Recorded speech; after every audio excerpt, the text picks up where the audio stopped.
Hello everyone and welcome to my Drift Masters Virtual Championship 2021 qualification laps. I'm doing this intro because it was a very interesting challenge. I only have 1 hour to submit it, I have to do this live and really quickly. So pardon my imperfections. So what I'm going to do is tell you a bit about the challenge, tell you a bit about my strategy about regarding the lap. You can definitely skip forward and jump right into the lap. I'll show you a live VR video that was filmed while doing the lap, as well as replays from two different cameras, so track cam as well as a drone cam. I will try to narrate the drone cam if I have enough time to tell you about the bits that I'm doing fairly well on, as well as all the imperfections, the corrections, the issues with the lap, because we're not robots and we have to drift 3.5 kilometers non-stop. So that was very challenging.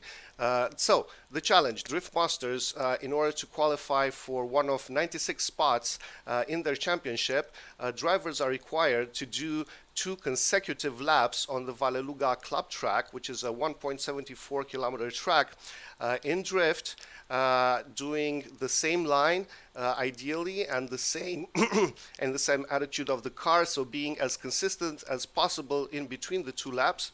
There were no rules set, there's no clipping points, there's no line requirements set by the judges, which is super cool, but also incredibly challenging for a perfectionist like myself, because I explored all of them, obviously.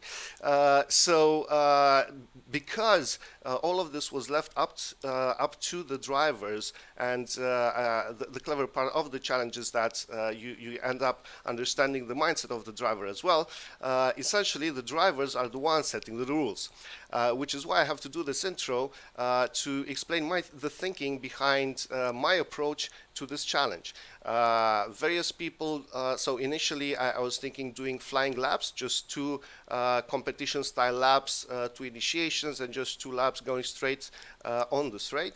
But then the difficulty of that on the racing line, etc. So that was the natural thing to do.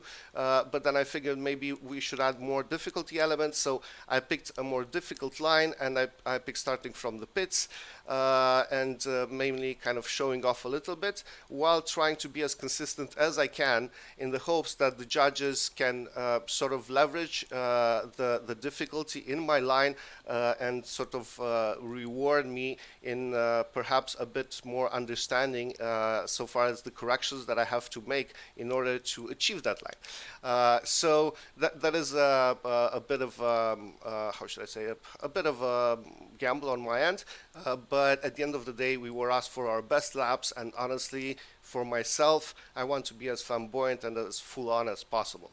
So my guiding criteria for the lap, this is the important bit.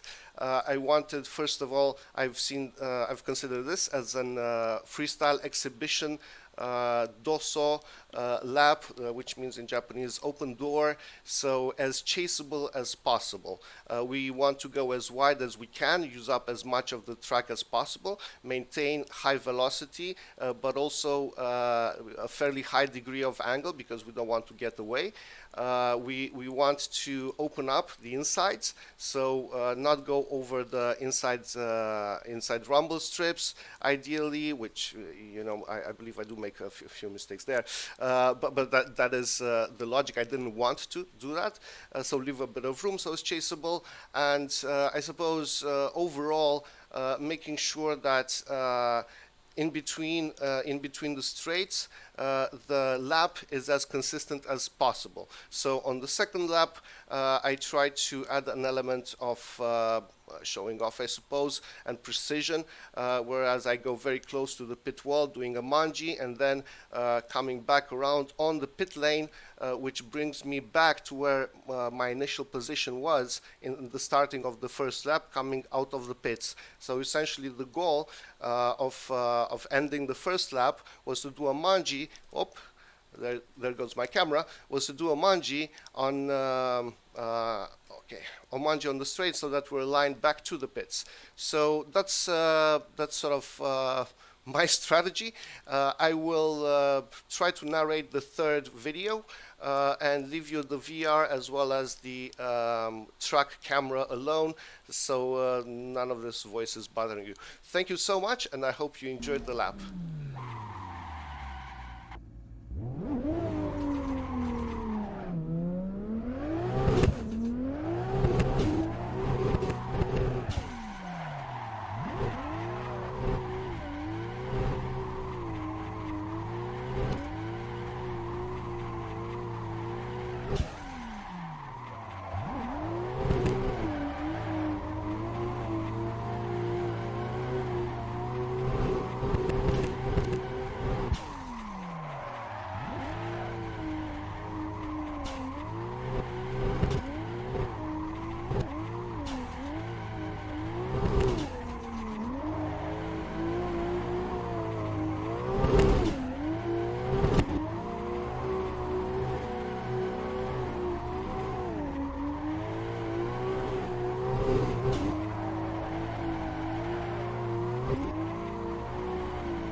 Alright, here we go. So let's have a look at a drone shot, and I'll try to walk you through the lap.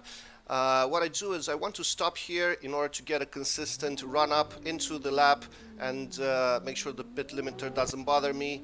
Now we want to get as close to that wall as possible, show off that precision and throw it in on the outside. There's a bit of a correction there, but it is a harder line, and it's also quite a bit harder to link these two corners up, which is why I have to lose quite a bit of angle there, but I managed to do it in a fairly smooth way, getting that late apex right there, keeping things chaseable.